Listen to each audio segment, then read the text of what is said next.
प्रिय विद्यार्थियों सभी को नमस्कार। कैसे हैं आप सब? आई थिंक कि आप बहुत अच्छे होंगे। सबसे पहले मैं ज्ञान दीक्षा क्लासेस के डिजिटल मंच पर आप सभी का हार्दिक स्वागत है और अभिनंदन करता हूं। और जल्दी से जल्दी क्लास से जुड़ जाइए। आज संडे था, फिर भी मैंने सोचा कि विद्यार्थियों के लिए कुछ संडे को स्पेशल बना जाए। हम पढ़ रहे थे विज्ञान और विज्ञान के अंतर्गत कक्षा 9वीं की जो विज्ञान है उसके अंतर्गत हमारे 2 चैप्टर पूरे हो चुके थे और तीसरा जो चैप्टर है हमारा प्रिय विद्यार्थियों जिसका नाम है परमाणु एवं अणु। और परमाणु और अणु वाले जो टॉपिक में से हमने थोड़ी बहुत चर्चा कर ली थी। क्या क्या चर्चा कर ली थी आइए देखते हैं। उसमें से हमने परमाणु के बारे में जो जितने दार्शनिक थे जैसे महर्षि कणाद था वगैरह था, लावोसिए था, तो इन दार्शनिकों ने जिस प्रकार से परमाणु के बारे में व्याख्या की थी, जिस प्रकार से अपने अपने हिसाब से परिभाषाएं दी थी और वो सारी हमने पढ़ ली थी। फिर रासायनिक संयोजन के जो नियम थे, कौन सा एक द्रव्यमान संरक्षण का नियम और दूसरा स्थिर अनुपात का नियम, इन दोनों की चर्चा हम कर चुके थे पिछली कक्षा में। ठीक है, और इसमें से क्या था वो सारी चीजें हमने पिछली कक्षा में बता रखी है, दोबारा चर्चा करने की जरूरत नहीं है। आज जो हम पढ़ेंगे प्रिय विद्यार्थियों, ये आज पढ़ेंगे परमाणु के बारे में डाल्टन का सिद्धांत क्या है। ठीक है, या यूं आप हम कह सकते हैं जॉन डाल्टन का, इसका जॉन डाल्टन का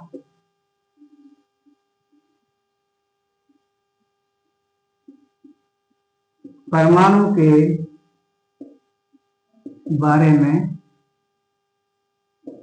मत।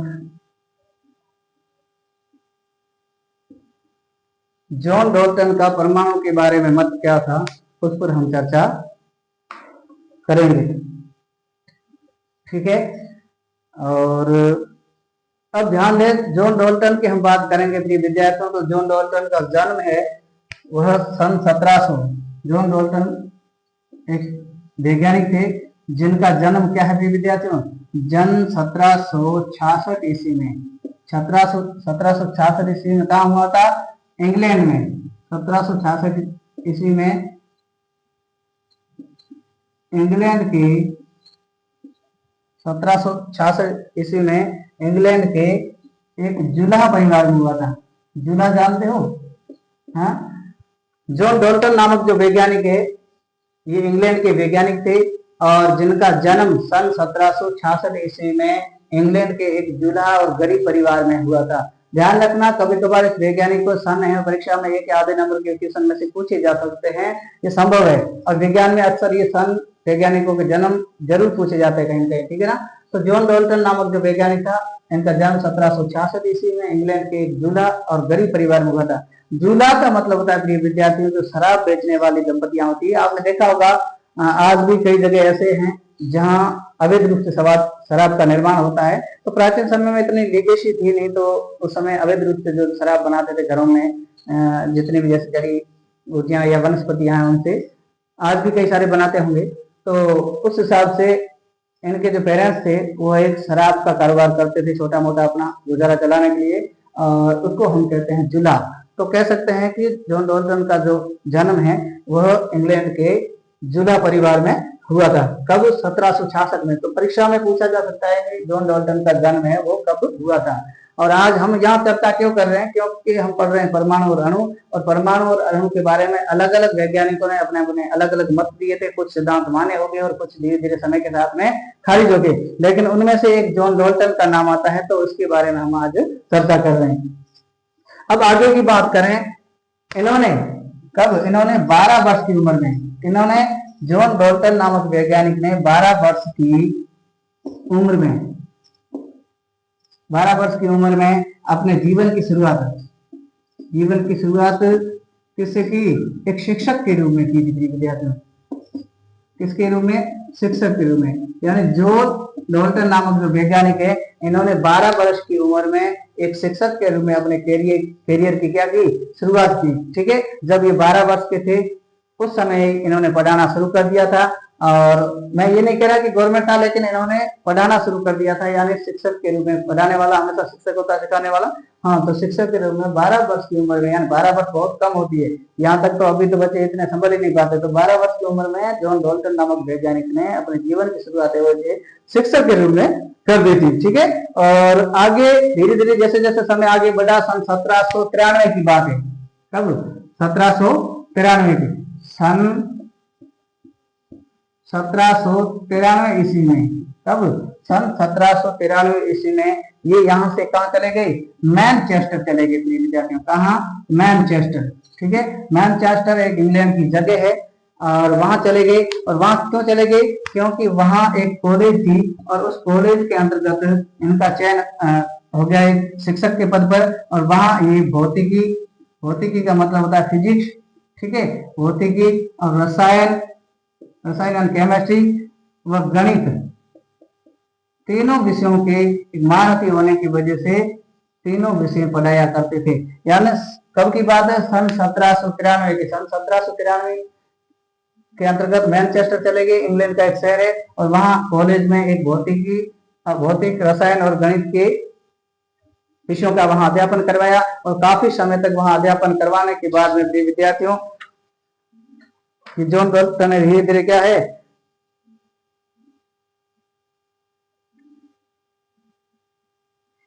धीरे धीरे विज्ञान में इन्होंने रुचि जगाई। विज्ञान से पहले से ही भौतिकी वगैरह इनके पास होती, धीरे धीरे इन्होंने रुचि जगाई और अलग अलग प्रकार के शोध शुरू किए। ठीक है, और सन कब की बात है? सन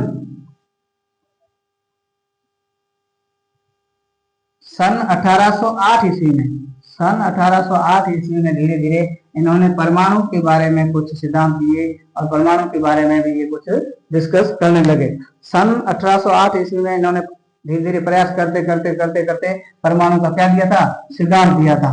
ठीक है, तो आपकी परीक्षा में ऐसे पूछ सकता है प्रश्न कि जॉन डॉल्टन नामक वैज्ञानिक ने परमाणु का सिद्धांत कब दिया? तो सन 1808 ईस्वी में। और जॉन डॉल्टन के हिसाब से परमाणु की परिभाषा ये थी कि परमाणु है वो अलग अलग, जो परमाणु है हमारा, वो परमाणु है वो सभी द्रव्य, चाहे तत्व हो, यौगिक हो, मिश्रण हो, और वो सारे सूक्ष्म कणों से मिलकर के बने होते हैं। और उन सूक्ष्म कणों को नाम दिया इन्होंने, क्या दिया? परमाणु नाम दिया। किसने?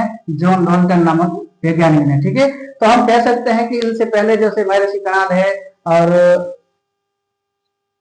उसके अलावा भी जो वैज्ञानिक थे लावुसिए वगैरह, तो उन लोगों ने भी क्या कहा था कि प्रकृति में पाया जाना वह सूक्ष्म से सूक्ष्म कण जिसको आगे और अधिक विभाजित नहीं किया जा सकता है, अर्थात अविभाज्य कण को, सूक्ष्म कण को हम क्या कहेंगे? परमाणु कहेंगे। तो ठीक उसी प्रकार जॉन डॉल्टन नामक वैज्ञानिकों ने इस परमाणु के बारे में कुछ परीक्षण किए, कुछ अभ्यास किया, प्रयास किया, तो उन्हें भी कुछ ऐसे तथ्य सामने आए जिसके मार्फत उन्होंने कहा कि कई सारे पदार्थ है, चाहे तत्व हो, यौगिक हो या मिश्रण हो, वो छोटे छोटे यानी सूक्ष्म पदार्थों या सूक्ष्म कणों से मिलकर के बने होते हैं, जिनको आगे और अधिक विभाजित नहीं किया जा सकता। उन कणों को हम क्या कहते हैं? परमाणु कहते हैं। अर्थात हम कह सकते हैं कि जॉन डॉल्टन और इससे पूर्व में जितने भी दार्शनिक थे, उस समय दार्शनिक थे, लेकिन जॉन डॉल्टन है वो एक वैज्ञानिक माने जाते हैं। ठीक है, और उन सभी की जो डेफिनेशन एक ही बता दी है कि प्रकृति में पाया जाने वाला वह सूक्ष्म कण जिसको और अधिक विभाजित नहीं किया जा सकता, अर्थात अविभाज्य सूक्ष्म कण को हम क्या कहेंगे?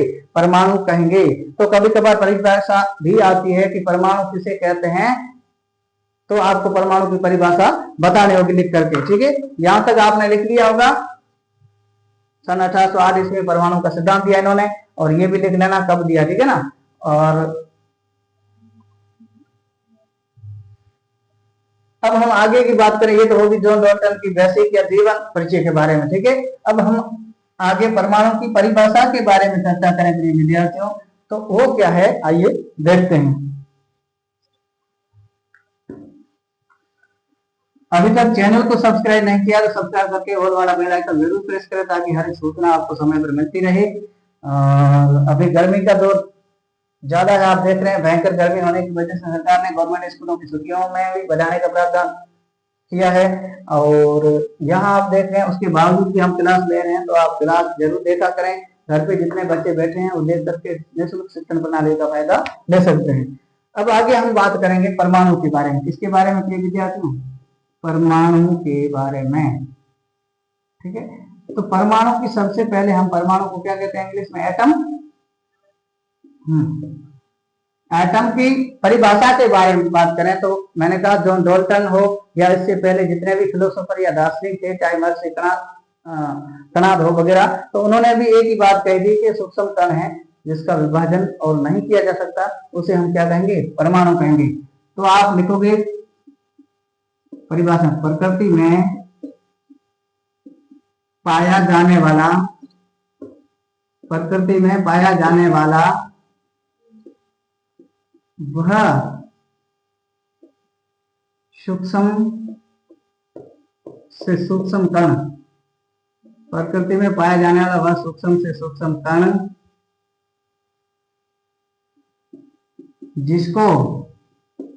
जिसको और अधिक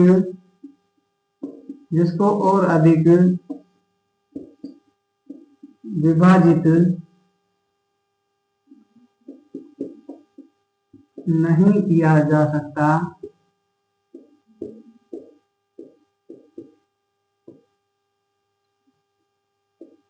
नहीं किया जा सकता,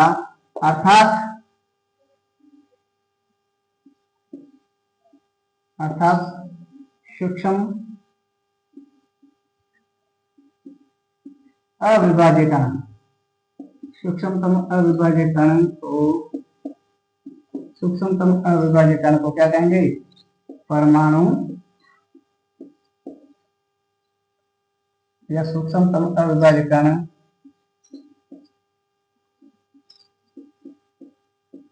परमाणु कहलाता है। ठीक है, यानी सभी जो दार्शनिक या वैज्ञानिक थे उनकी परिभाषा का सार ये है कि प्रकृति में पाया जाने वाला वह सूक्ष्म से सूक्ष्म कण जिसको और अधिक विभाजित नहीं किया जा सकता, अर्थात अविभाज्य सूक्ष्म कण को या सूक्ष्म कण को हम क्या कहते हैं? परमाणु कहते हैं। ये है परिभाषा। ठीक है, तो जॉन डाल्टन के हिसाब से भी यही परिभाषा है और महर्षि कणाद वगैरह उन्होंने भी ये परिभाषाएं दी थी। ठीक है, और उसके बाद में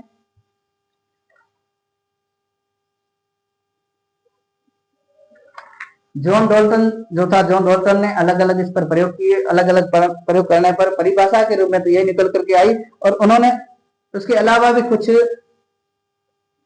सैद्धांतिक थ्योरी दी थी। उस सैद्धांतिक थ्योरी को आपके एनसीईआरटी की बुक के अंतर्गत पॉइंट बना करके लिखा हुआ है, आप चाहें तो वहां से लिख सकते हैं, नहीं तो मैं बोर्ड पर भी आपको लिखवा देता हूं। ठीक है, और इसके अलावा ऐसे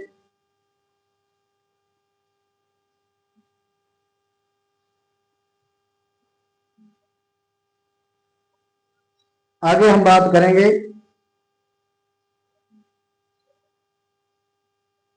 ये तो परमाणु की परिभाषा थी सामान्य। ठीक है, अब हम जॉन डाल्टन के हिसाब से परमाणु की परिभाषा की बात करें।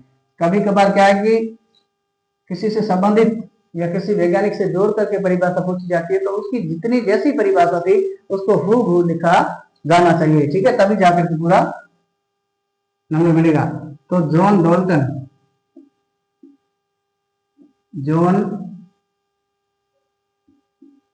के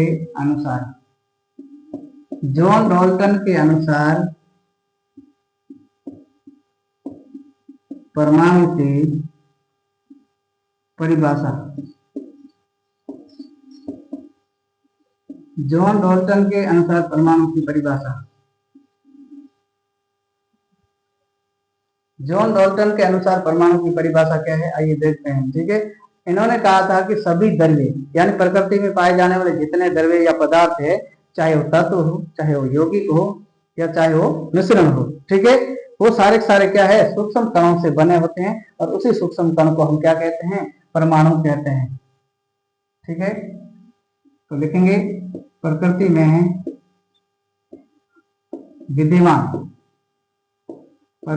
विद्यमान सभी द्रव्य, ठीक है, द्रव्य का मतलब होता है पदार्थ। क्या कहते हैं? एक द्रव होता है, एक द्रव्य होता है। द्रव एक अवस्था है पदार्थ की और द्रव्य क्या है? पदार्थ को ही हम द्रव्य कहते हैं, ध्यान रखना। तो प्रकृति में विद्यमान सभी द्रव्य प्रकृति में विद्यमान सभी द्रव्य, चाहे वह तत्व हो, तत्व भी एक द्रव्य है, ठीक है, चाहे तत्व हो, यौगिक हो,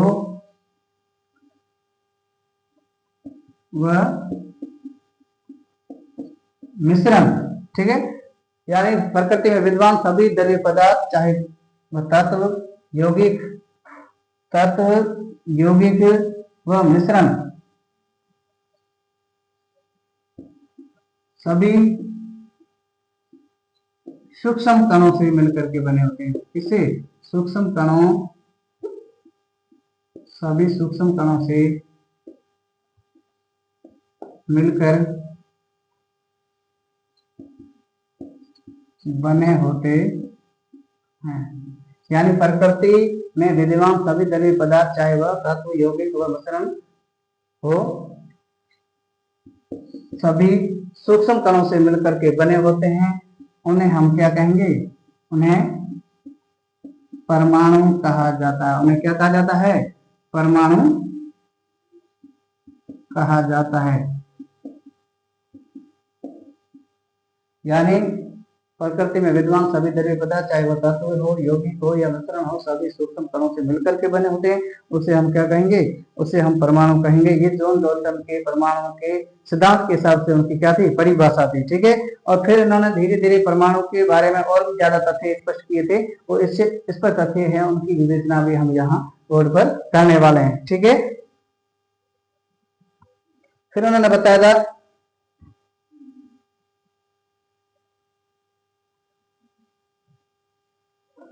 यहां तक हो गया है। अब हम इसकी क्या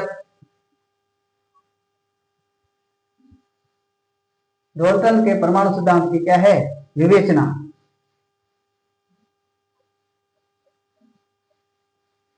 अब अगला है टॉपिक हमारा प्रिय विद्यार्थियों, वो है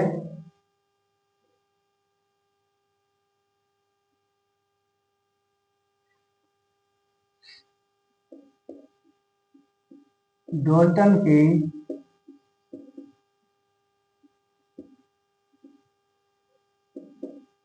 सिद्धांत की विवेचना।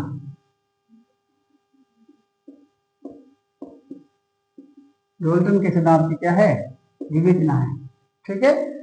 अब ध्यान देना, डाल्टन नामक वैज्ञानिक ने इस परमाणु के बारे में प्रिय विद्यार्थियों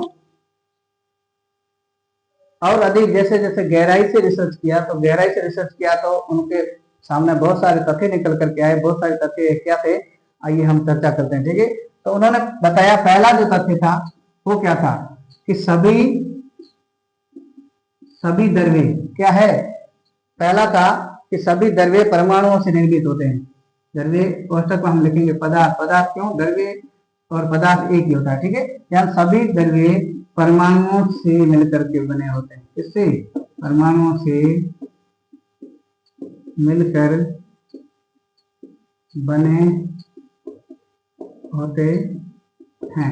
यानी सभी जो द्रव्य हैं या पदार्थ है जो परमाणुओं से मिलकर के बने होते हैं। दूसरा है, और वो क्या करते हैं? जो रासायनिक अभिक्रिया में क्या करते हैं? बने होते हैं, जो रासायनिक अभिक्रिया में भाग लेते हैं।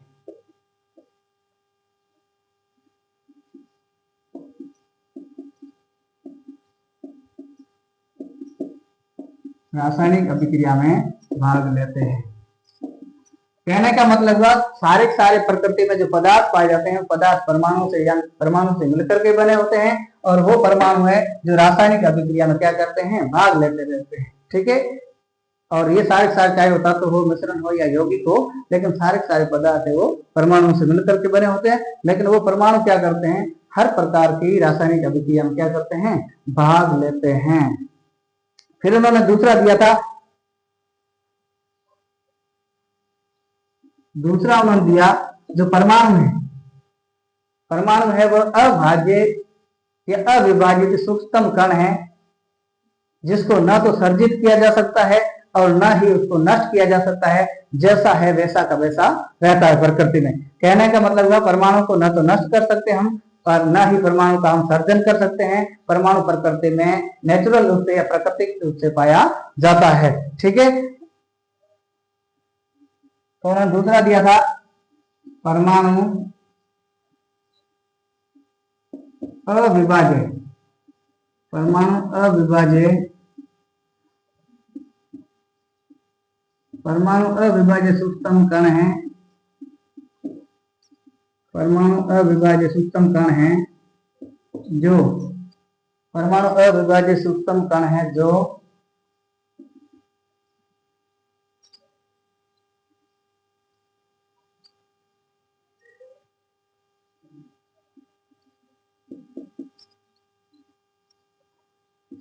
परमाणु अविभाज्य सूक्ष्म कण है जिसके द्रव्यमान, जिसके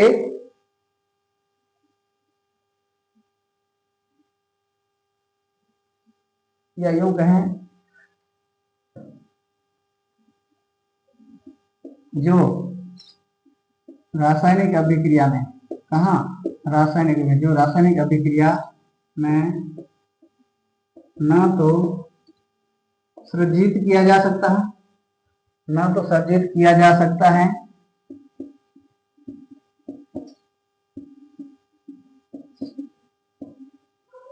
और ना ही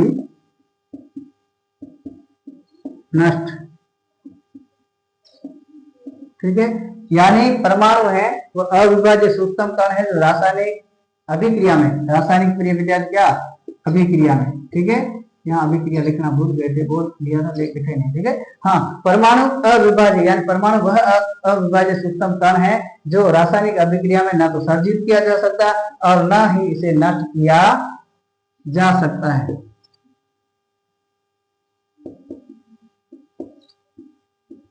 ठीक है, तो क्या होगा, इसका मान सदैव है वो क्या रहेगा, स्थिर रहेगा।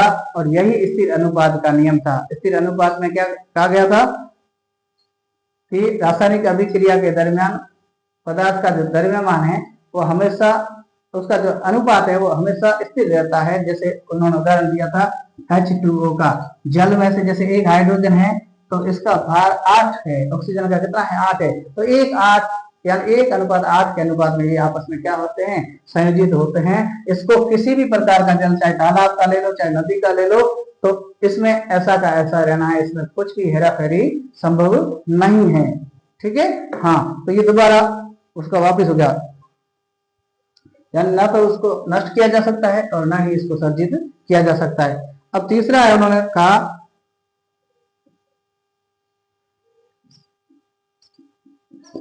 दिए गए, तीसरा कहा उन्होंने दिए गए सभी, दिए गए सभी, या दिए गए तत्व के, दिए गए तत्व के सभी परमाणुओं, दिए गए तत्व के सभी परमाणुओं में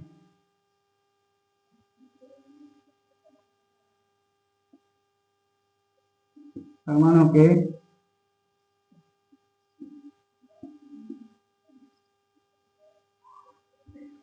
परमाणुओं के द्रव्यमान व रासायनिक, दिए गए तत्व के सभी परमाणुओं के द्रव्यमान व रासायनिक गुण धर्म क्या होते हैं, रासायनिक गुण धर्म के विद्यार्थियों भिन्न भिन्न होते हैं। रासायनिक गुण धर्म क्या होते हैं, भिन्न भिन्न होते हैं।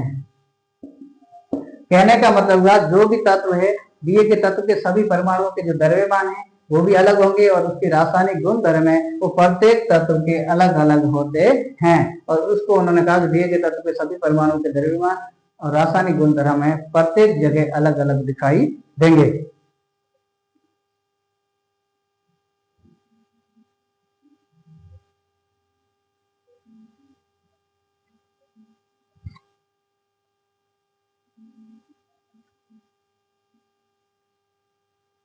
और फिर उन्होंने बताया जो भी तत्व है या जो भी पदार्थ है या जो भी मिश्रण है उन भिन्न भिन्न तत्वों के परमाणु हैं वो परस्पर छोटी पूर्ण संख्या के अनुपात में संयोग कर यौगिक निर्मित करते हैं। मैंने जैसे कहा, मैंने कहा जल का अणु है जैसे, ठीक है, तो जल के अणु में भी एक निश्चित अनुपात में परमाणु आपस में जुड़ते हैं। तो ये भी कह रहा है कि भिन्न भिन्न तत्वों के परमाणु परस्पर छोटी पूर्ण संख्या के अनुपात में संयोजित होकर के क्या बनाते हैं, यौगिक बनाते हैं। चौथा क्या कह रहा है, भिन्न भिन्न तत्वों के परमाणु, भिन्न भिन्न तत्वों के परमाणु परस्पर पूर्ण छोटी संख्या, भिन्न भिन्न तत्वों के परमाणु परस्पर पूर्ण छोटी संख्या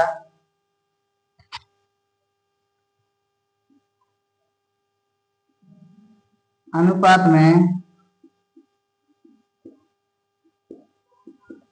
संयोग कर, यानी भिन्न भिन्न तत्वों के परमाणु परस्पर पूर्ण छोटी संख्या के अनुपात में संयोग करके यौगिक का निर्माण करते हैं। क्या करते हैं, यौगिक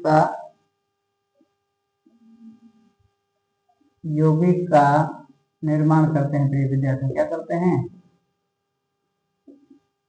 यानी जॉन डाल्टन नामक जो वैज्ञानिक था, उन्होंने अपने सिद्धांत की कुछ विवेचना की थी। उस विवेचना में पहला कहा था कि सभी द्रव्य पदार्थ परमाणु से मिलकर के बने होते हैं, तो रासायनिक अभिक्रिया में क्या करते हैं, भाग लेते हैं। दूसरा उन्होंने कहा परमाणु अविभाज्य सूक्ष्म कण है, तो रासायनिक अभिक्रिया में न तो सर्जित किया जा सकता है और न ही उसे क्या किया जा सकता है, नष्ट किया जा सकता है। तीसरा उन्होंने बताया था कि दिए गए तत्व के सभी परमाणुओं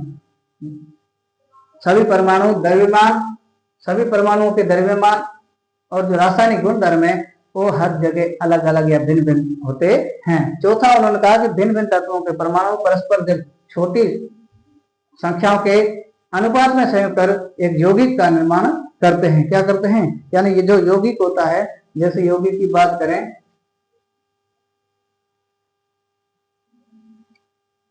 जैसे हम यौगिक की बात करें कंपाउंड की, NaCl क्या है, यौगिक है। तो इसमें जो सोडियम है Na+ और Cl- क्लोराइड, ठीक है, तो सोडियम और ये क्लोराइड आयन है, ये आपस में एक निश्चित अनुपात में, यानी कि एक निश्चित अनुपात में जुड़ करके क्या करते हैं, ये एक यौगिक का निर्माण करते हैं। समझ में आ गया होगा। यानी जब भी तत्वों के परमाणु परस्पर छोटी छोटी अनुपात में संयोग करते हैं तो वहां हमेशा यौगिक का निर्माण होता है और वो अनुपात उनका सदैव निश्चित रहता है। ठीक है, जैसे सोडियम क्लोराइड में 1:1 रहता है, तो इस प्रकार अलग अलग पदार्थों में अलग अलग निश्चित रहता है, निर्धारित रहता है। ठीक है, उसमें किसी प्रकार की आप हेराफेरी या फेर बदल नहीं कर सकते।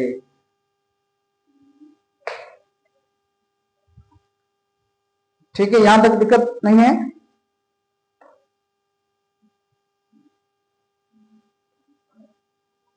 फिर इन्होंने 5वां पॉइंट दिया था प्रिय विद्यार्थियों। 5वां पॉइंट क्या दिया था, 5वां पॉइंट उन्होंने दिया कि भिन्न भिन्न तत्वों के परस्पर किसी भी यौगिक में परमाणुओं की सापेक्ष संख्या एवं प्रकार हमेशा क्या होते हैं, निश्चित होते हैं। यानी किसी भी परमाणु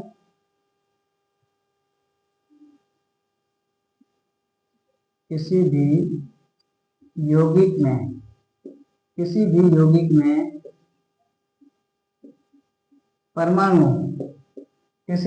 में परमाणुओं की सापेक्ष संख्या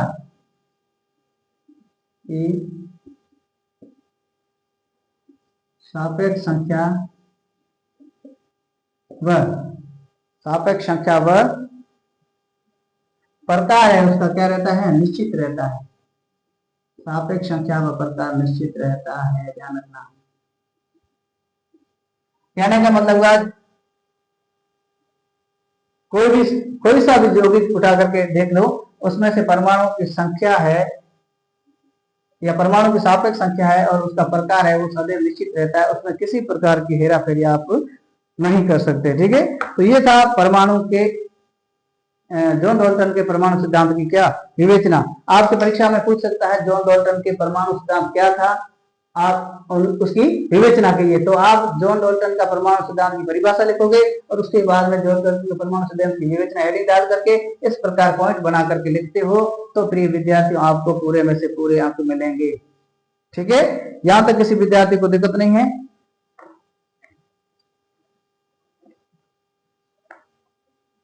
फिर आगे है परमाणु क्या है। परमाणु के बारे में तो हमने अभी परिभाषा के तौर पर तो देख लिया। आइए देखते हैं इस टॉपिक में क्या है। तो कुछ नहीं है, परमाणु के बारे में यानी परमाणु क्या है और जिसके बारे में तो हमने अभी परिभाषाओं में चर्चा करी ली, वो सारी चीजें सेम बताई गई है और एक उदाहरण दिया गया है कि जिस प्रकार हम मकान बनाते हैं तो मकान में छोटी से छोटी इकाई क्या रहती है, कण रहता है कोई, है ना, जैसे सीमेंट है, बजरी, कंक्रीट है उसका। ठीक है, तो ठीक उसी प्रकार जब भी आप कोई मिश्रण यौगिक या तत्व बना है प्रकृति में तो वो भी एक छोटे छोटे उस कणों की भांति छोटे सूक्ष्म कणों से मिलकर के बना होता है और जिन सूक्ष्म कणों को हम क्या कहते हैं, परमाणु कहते हैं। ये कह रहा है कि इमारत की दीवार बनाते देखी होगी, दीवारों में एक कमरा व कई कमरों के समूह एक इमारत निर्मित करते हैं और इमारत की रचनात्मक इकाई क्या है, फिर इन्होंने कहा रेत का एक छोटा सा कण। इसी प्रकार द्रव्यों की रचनात्मक इकाई क्या है, परमाणु है। ठीक है, यानी हम कह सकते हैं द्रव्यों की जो रचनात्मक इकाई है क्या है, द्रव्यों या पदार्थों, द्रव्यों या पदार्थों की रचनात्मक इकाई है वो क्या है, वो है परमाणु। ठीक है, यानी ठीक जिस प्रकार हम जैसे मकान बनाते हैं तो उस मकान में भी ईंटें लगती है, सीमेंट लगता है, तो वो सारी ईंटें सीमेंट किससे बना होता है, छोटे से कण, रेत के कण से। तो वो रेत का कण है वो क्या कहलाएगा, इसकी रचनात्मक इकाई कहलाएगा मकान की। ठीक उसी प्रकार प्रत्येक द्रव्य या पदार्थ जो प्रकृति में विद्यमान है वो प्रकृति में विद्यमान द्रव्य या पदार्थ छोटी छोटी इकाइयों से मिलकर के बना होता है और उस छोटी रचनात्मक का मतलब जिससे उसका निर्माण हो रहा है, रचनात्मक इकाई को हम क्या कहते हैं, परमाणु कहते हैं। ठीक है, यहां तक किसी विद्यार्थी को कोई दिक्कत हो तो मुझे बताइए। अब परमाणु है आगे क्वेश्चन में या किताब में टॉपिक दे रखा है, उसमें कहा गया है कि परमाणु कितने बड़े होते हैं। तो इसकी चर्चा तो हमने पहले पिछली कक्षा में कर ली थी। हमने कहा कि परमाणु है वह सूक्ष्म छोटी छोटी इकाई है जिसको आप नग्न आंखों से दिखाई नहीं दे सकते। ठीक है, क्योंकि परमाणु है इतना सूक्ष्म होता है जिसकी आप कल्पना नहीं कर सकते। इसको माइक्रोस्कोप से देखोगे तो आपको अंदाजा लगेगा कि कितना सूक्ष्म होता है, बाकी नग्न आंखों से देख पाना इसको संभव नहीं है।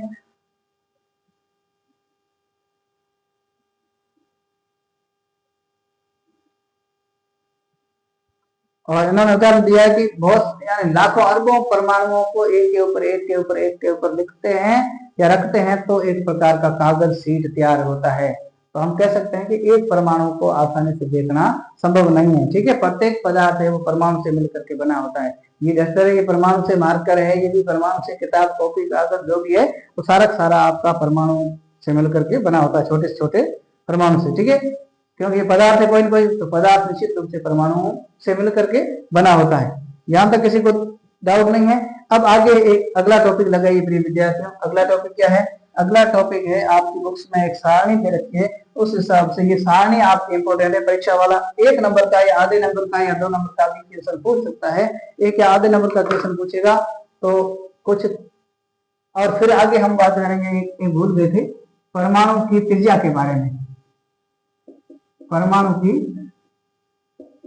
त्रिज्या, ठीक है, तो परमाणु की त्रिज्या की बात करें प्रिय विद्यार्थियों तो परमाणु की त्रिज्या है वो 10 की घात -9 नैनोमीटर मीटर होती है। कितनी होती है, 10 की घात -9 मीटर। ठीक है, 10 की घात -9 मीटर का मतलब हुआ इस 10 के 1 2 3 4 5 6 7 8 9 यहाँ 10 के इतने टुकड़े करोगे, इतना छोटा सूक्ष्म पदार्थ है कौन सा, परमाणु। ठीक है, कण। तो इस कण को कैसे देखोगे आप, सूक्ष्म आंखों से नहीं दिखाई देता। यानी 10 के इतने टुकड़े करोगे, कितने, इकाई, ढाई, सैकड़ा, हजार, 10,000, लाख, 10 लाख, अरब, 10 अरब, इतने टुकड़े करोगे। यानी इसकी परमाणु की जो त्रिज्या है वो त्रिज्या है इसका कितनी, ठीक है, यहाँ 10 की घात -9 मीटर, अर्थात इसको हम कह सकते हैं 10 की घात 9 नैनोमीटर, क्या कह सकते हैं, नैनोमीटर। ठीक है, यानी नैनोमीटर में पूछे तो 10 की घात माइनस 9 नैनोमीटर, और यदि मीटर में पूछे तो 10 की घात -9 मीटर। क्या है, 10 की घात -9 मीटर। ध्यान रखना, 1 नंबर का क्वेश्चन आपके यहाँ से आ सकता है। क्या आ सकता है कि परमाणु की त्रिज्या कितनी होती है, और कंपटीशन में कई बार पूछा भी गया कि परमाणु की त्रिज्या वो कितनी होती है। बताइए, ऑप्शन दे रखे होते हैं 10 की घात -9 मीटर, और 10 की घात 9 नैनोमीटर, और फिर दे रखा आता है 10 की घात 10 -10 मीटर। चौथे में दे रखा होता है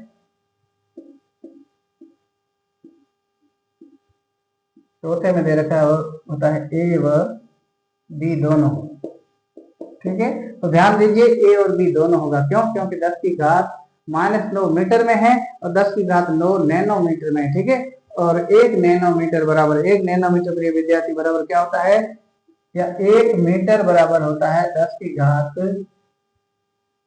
9 नैनोमीटर। 1 मीटर बराबर क्या होता है, 10 की घात 9 नैनोमीटर। ठीक है, तो आपको कुल मिलाकर के यहाँ याद रखना है, याद ये रखना है कि परमाणु की त्रिज्या कितनी होती है। तो देखोगे 10 की घात -9 मीटर में पूछे तो, और नैनोमीटर में देखती है तो 10 की घात 9 नैनोमीटर होगा। ठीक है, इन दोनों का अर्थ एक ही है, 10 की घात -9 मीटर बराबर में 10 की घात 9 नैनोमीटर। ठीक है, इन दोनों का अर्थ क्या होता है, एक ही है। ये मीटर में दे रखी है इसलिए माइनस है, और ये पहले से नैनो लगा दिया तो ये प्लस में हो जाएगी। ठीक है ना, हाँ, यहां तक कोई डाउट नहीं है। आइए आगे चलते हैं। एक सारणी दे रखी है, उस सारणी में क्या क्या है, और कुछ पदार्थ दे रखे हैं, उन पदार्थों के परमाणुओं की क्या है, त्रिज्या का मान दे रखा है प्रिय विद्यार्थियों, उसकी हम चर्चा करेंगे। एक सारणी बना रखी है इस प्रकार से,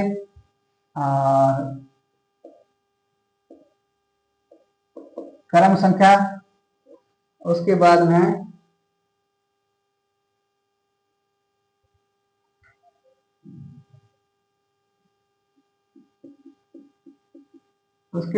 त्रिज्या मीटर में,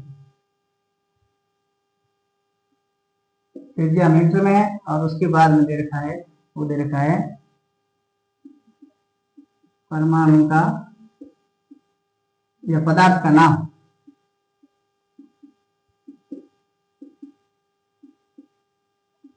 ठीक है, जिसको उन्होंने उदाहरण देकर के भी बताया। ठीक है, तो इस प्रकार उन्होंने दे रखा है। पहला क्या दे रखा है विद्यार्थियों, पहला दे रखा है 1 नंबर में हाइड्रोजन परमाणु। ठीक है, तो इन्होंने कहा हाइड्रोजन परमाणु है, हाइड्रोजन परमाणु की त्रिज्या है विद्यार्थियों, हाइड्रोजन परमाणु इतना छोटा होता है कि इसकी त्रिज्या 10 की घात -10 मीटर होती है। कितनी होती है, 10 की घात -10 मीटर होती है। ठीक है, और यहां लिखा है उन्होंने हाइड्रोजन। क्या लिखा है, हाइड्रोजन।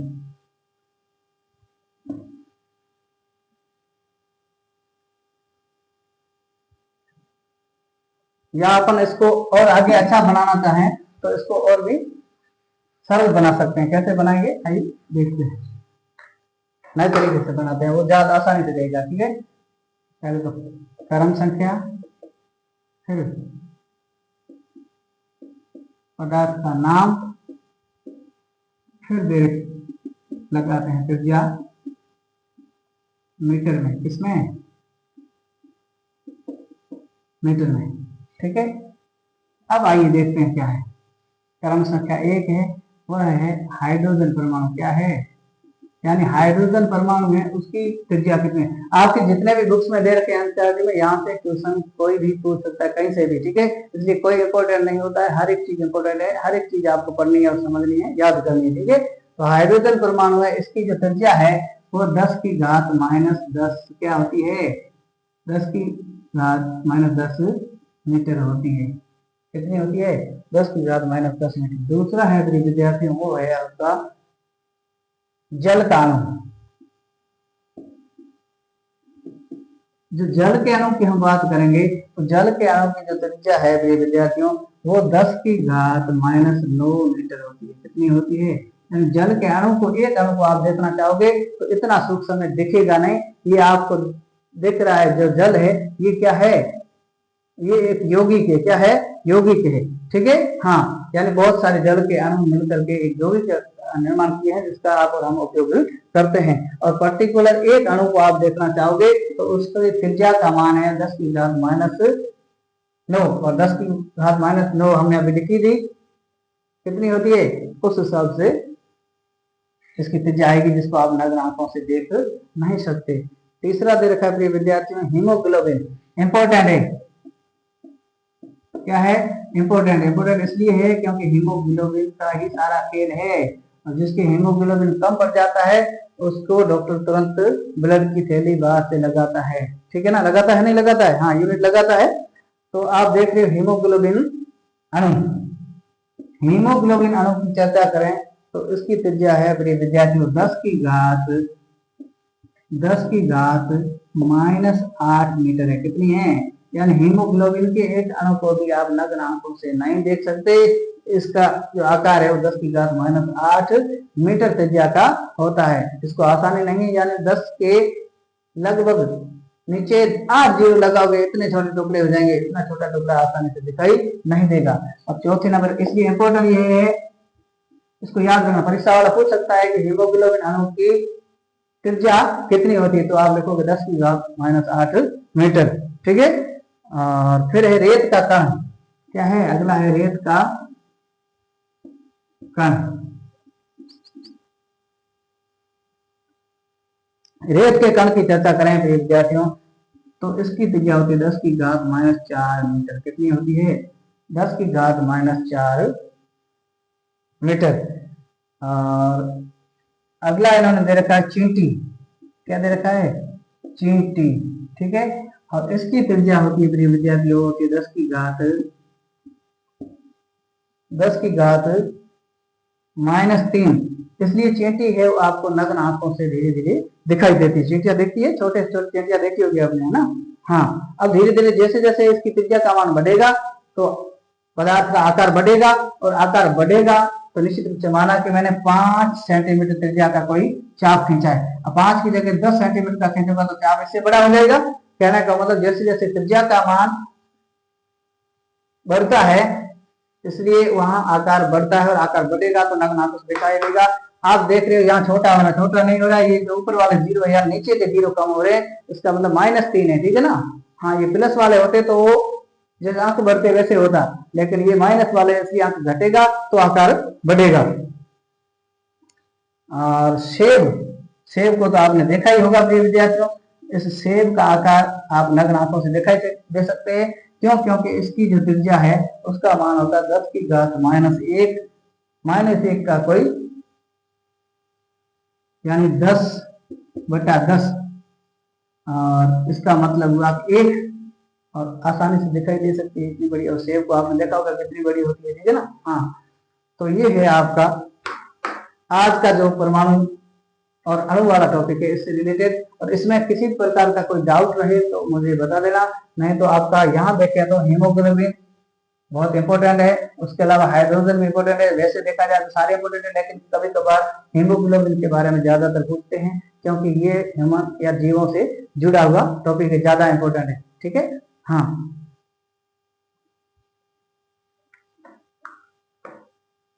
और बाकी हर एक पदार्थ प्रकृति में पाया जाने वाला हर एक पदार्थ है वह कहीं न कहीं किसी न किसी पदार्थ से मिलकर के बना होता है। और उस पदार्थ की जो छोटे से छोटी इकाई है वो है क्या है? परमाणु है। तो हम कह सकते हैं कि प्रकृति में पाया जाने वाला प्रत्येक पदार्थ है वो छोटे छोटे कणों से मिलकर के बनाता है। वही कण क्या कहलाते हैं?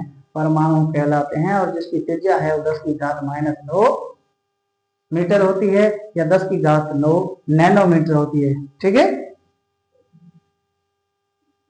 यहाँ तक किसी को दिक्कत नहीं है तो आज की क्लास में बस इतना ही। क्लास को शुरू से अंत तक देखा करें। अच्छा लगे तो लाइक शेयर और सब्सक्राइब जरूर करें। ठीक है चैनल को। और सब्सक्राइब करने से फायदा क्या होगा? फायदा ये होगा कि हर एक क्लास का नोटिफिकेशन आपको समय पर मिलता रहेगा और आप उससे पढ़ करके आगे बढ़ते रहें। इसे आशा और शुभकामनाओं के साथ आज की क्लास में इतना ही। मिलते हैं अगली क्लास में, तब तक के लिए धन्यवाद।